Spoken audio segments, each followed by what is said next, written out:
সবাইকে স্বাগত জানাচ্ছি বিডি ভিউজে। আপনাদের সাথে আছি আমি সুস্মিতা দাস। পাকিস্তানে ইরানের প্রেসিডেন্ট ইব্রাহিম রাইসির ৩ দিনের পাকিস্তান সফর ছিল নানা দিক থেকেই গুরুত্বপূর্ণ। গত ৮ ফেব্রুয়ারি পাকিস্তানে অনুষ্ঠিত সাধারণ নির্বাচনের পর দেশটিতে এটি কোনো রাষ্ট্রপ্রধানের প্রথম সফর। ইসরায়েলের সাথে সরাসরি সামরিক সংঘাতে জড়িয়ে পড়া ইরানের জন্য আঞ্চলিক স্থিতিশীলতা বজায় রাখতে পারমাণবিক শক্তিধর পাকিস্তানের সাথে সুসম্পর্ক রক্ষা করে চলার গুরুত্ব অনেক বেশি। সঙ্গত কারণেই প্রেসিডেন্ট রাইসির সফরকালে দুই দেশের মধ্যে বাণিজ্যিক ও জ্বালানি সম্পর্ক জোরদার করা সহ বেশ কিছু ক্ষেত্রে ৮টি চুক্তি ও সমঝোতা স্মারক স্বাক্ষরিত হয়েছে।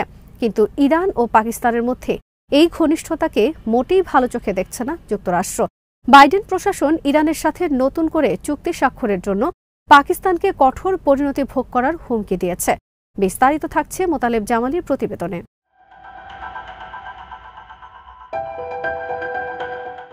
ইরানের সাথে সম্পর্ক নিয়ে পাকিস্তান যুক্তরাষ্ট্রের হুমকিকে মোটেই গুরুত্ব দেয়নি।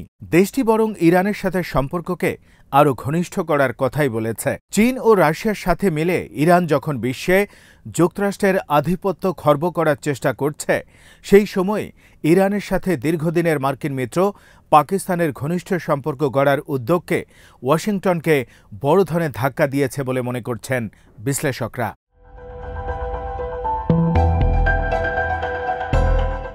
চলতি বছরের শুরুতে প্রতিবেশী এই দেশ দুটির মধ্যে সম্পর্ক একেবারে তলানিতে পৌঁছে যায়। পরস্পরের ভূখণ্ডে থাকা সন্ত্রাসবাদীদের ঘাঁটিতে পাল্টাপাল্টি হামলার ঘটনা ঘটে। সেই সম্পর্ককে জোড়া লাগাতেই পাকিস্তান সফরে যান রাইসি। তার এই সফর দুই দেশের জন্যই গুরুত্বপূর্ণ।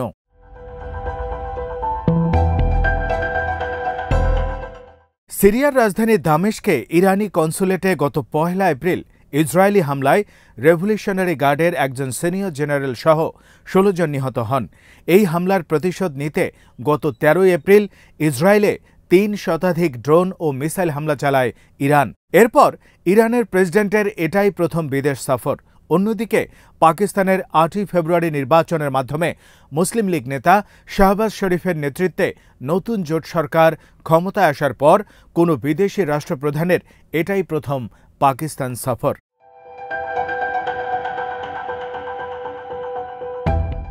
যুক্তরাষ্ট্র, যুক্তরাজ্য ও জাতিসংঘে দায়িত্ব পালন করা পাকিস্তানের সাবেক পেশাদার কূটনীতিক মালিহা লোদি মনে করেন, গত জানুয়ারিতে দুই দেশ পরস্পরের ভূখণ্ডে বালুচি বিচ্ছিন্নতাবাদীদের আস্তানায় ক্ষেপণাস্ত্র হামলা করে দ্বিপক্ষীয় সম্পর্ককে তলানিতে নিয়ে গিয়েছিল।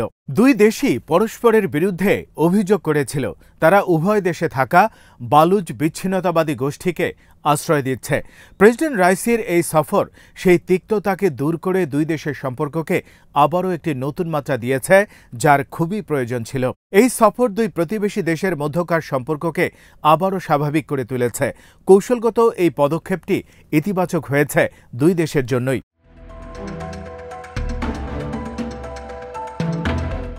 পাকিস্তানের প্রেসিডেন্ট ও প্রধানমন্ত্রীর পাশাপাশি সেনাপ্রধান জেনারেল আসিম মুনিরের সাথে প্রেসিডেন্ট রাইসির বৈঠক বিশেষভাবে তাৎপর্যপূর্ণ।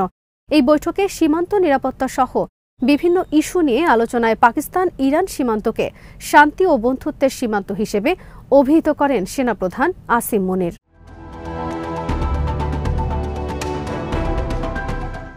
পাকিস্তানের সাবেক কূটনীতিক মালিহা লোদির মতে, প্রেসিডেন্ট রাইসির সফর দ্বিপক্ষীয় সম্পর্কের উন্নতির ক্ষেত্রে পাকিস্তানের জন্য গুরুত্বপূর্ণ ছিল। তার এই সফরে ইসরায়েলের ভয়াবহ আগ্রাসনের শিকার গাজা উপত্যকার বর্তমান পরিস্থিতি নিয়েও দুই পক্ষের মধ্যে আলোচনা হয়েছে। অন্যদিকে ইসরায়েল ও যুক্তরাষ্ট্রের সাথে ইরানের সম্ভাব্য সংঘাতের মুখে পাকিস্তানের সমর্থন পাওয়া ইরানের জন্য খুবই জরুরি।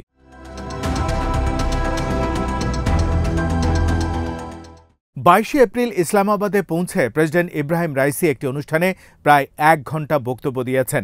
সেই অনুষ্ঠানে উপস্থিত ছিলেন নিরাপত্তা ও পররাষ্ট্র বিষয়ক বিশেষজ্ঞ সৈয়দ বাকির সাজ্জাদ।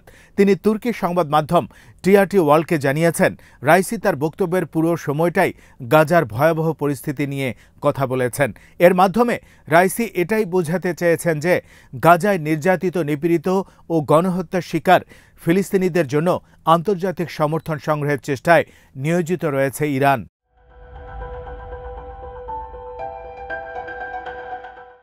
দুই দেশের ভৌগোলিক অবস্থান, জিডিপির আকার এবং ঘনিষ্ঠ সাংস্কৃতিক ও ধর্মীয় সম্পর্ক থাকা সত্ত্বেও ইরান ও পাকিস্তানের মধ্যে অবশ্য বাণিজ্যিক সম্পর্ক খুব বেশি শক্তিশালী নয়।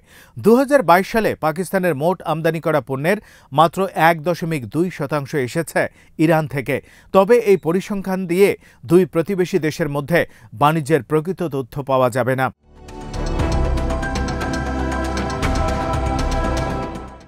দীর্ঘ সীমান্ত থাকায় চোরাচালান সহ অনানুষ্ঠানিকভাবে দুই দেশের মধ্যে সারা বছর ধরে অনেক পণ্যের আনা নেওয়া হয়ে থাকে, যা সরকারি হিসেবের বাইরেই থেকে যায়।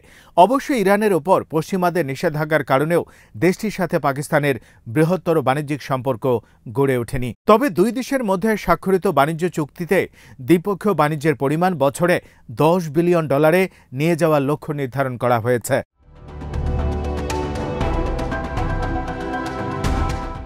গ্যাস সংকটে নিমজ্জিত পাকিস্তান বিশ্বে প্রাকৃতিক গ্যাসের দ্বিতীয় বৃহত্তম মজুতের মালিক ইরানের সাথে জ্বালানি অংশীদারিত্ব গড়ে তুলতে আগ্রহী। এজন্য ইরানের বুশাহর থেকে পাকিস্তানের পাঞ্জাবের মুলতান পর্যন্ত গ্যাস আমদানি করতে 2775 কিলোমিটার দীর্ঘ একটি পাইপলাইন নির্মাণে দুই দেশের মধ্যে 1995 সালে একটি প্রাথমিক চুক্তি হয়।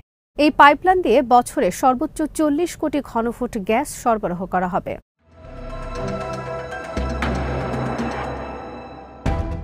পাকিস্তানের অংশে 2011 সালে পাইপলাইন নির্মাণের কাজ শুরু করে 2014 সালে শেষ করার কথা ছিল, কিন্তু গত 10 বছরেও তা শুরু হয়নি। কিন্তু ইরান $2 বিলিয়ন ব্যয়ে তার অংশের পাইপলাইন নির্মাণ কাজ শেষ করেছে।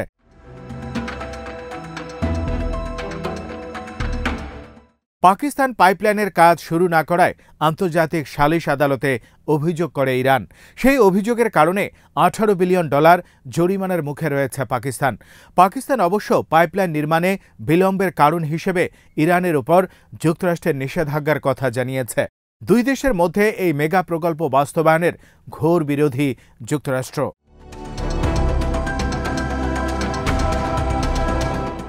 তবে তেহরানের অভিযোগ যুক্তরাষ্ট্রের নিষেধাজ্ঞা মূল কারণ নয়, পাকিস্তান অন্য কোনো কারণে প্রকল্পের কাজ বাস্তবায়ন করছে না। অবশেষে গত জানুয়ারিতে তেহরান ইসলামাবাদকে শেষ নোটিশ দেয়। তাতে তাদের অংশে এ বছরের ফেব্রুয়ারি অথবা মার্চে পাইপলাইনের কাজ শেষ করতে বলা হয়, না হলে $18 বিলিয়ন জরিমানা দিতে হবে।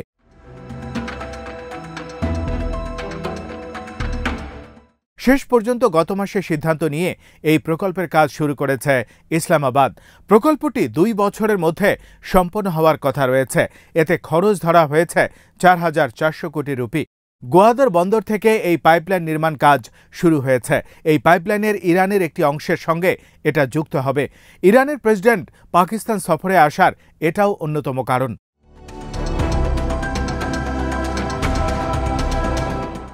যুক্তরাষ্ট্র আবারও পাকিস্তানকে সতর্ক করে দিয়ে বলেছে, তারা ইরানের সাথে এই পাইপলাইন নির্মাণের কাজকে সমর্থন করে না। পাকিস্তান এই প্রকল্প থেকে পিছু না হটলে কঠোর নিষেধাজ্ঞার কবলে পড়বে পাকিস্তান। এই বিবৃতিতে পাকিস্তানের নাম উল্লেখ না করে মার্কিন পররাষ্ট্র দফতরের মুখপাত্র ম্যাথিউ মিলার বলেন, কোনো দেশ ইরানের সঙ্গে বাণিজ্যিক চুক্তি করার আগে মার্কিন নিষেধাজ্ঞার সম্ভাব্য ঝুঁকি সম্পর্কে সচেতন হওয়া উচিত।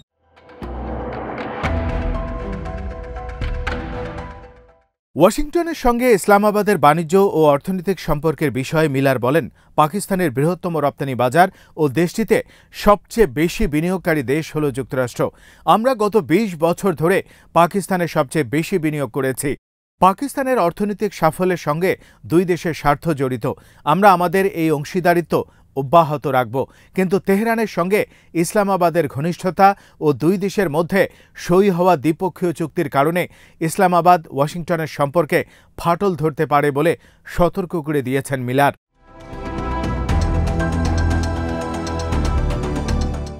এমন এক সময় যুক্তরাষ্ট্রের এই সতর্ক বার্তা এলো যখন অর্থনৈতিক সংকটে জর্জরিত পাকিস্তান বৈদেশিক বিনিয়োগ ও সহায়তার জন্য মরিয়া হয়ে উঠেছে। অনেকে বলেছেন, পাকিস্তানের এই দুঃসময়ে সাহায্যের হাত বাড়াতে চাচ্ছে ইরান। সঙ্গত কারণেই পাকিস্তান সরকার এখন আর যুক্তরাষ্ট্রের হুমকিকে কোনো গুরুত্ব দিচ্ছে না।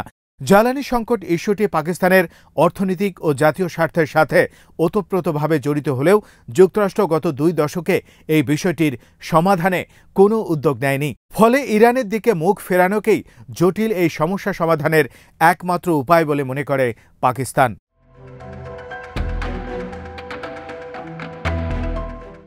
আজ এখানেই শেষ করছি। সবাই ভালো থাকুন, সুস্থ থাকুন আর দেখতে থাকুন বিডি ভিউজ। চ্যানেলটি ভালো লাগলে সাবস্ক্রাইব করুন, সংযুক্ত থাকুন আমাদের ফেসবুক পেজে।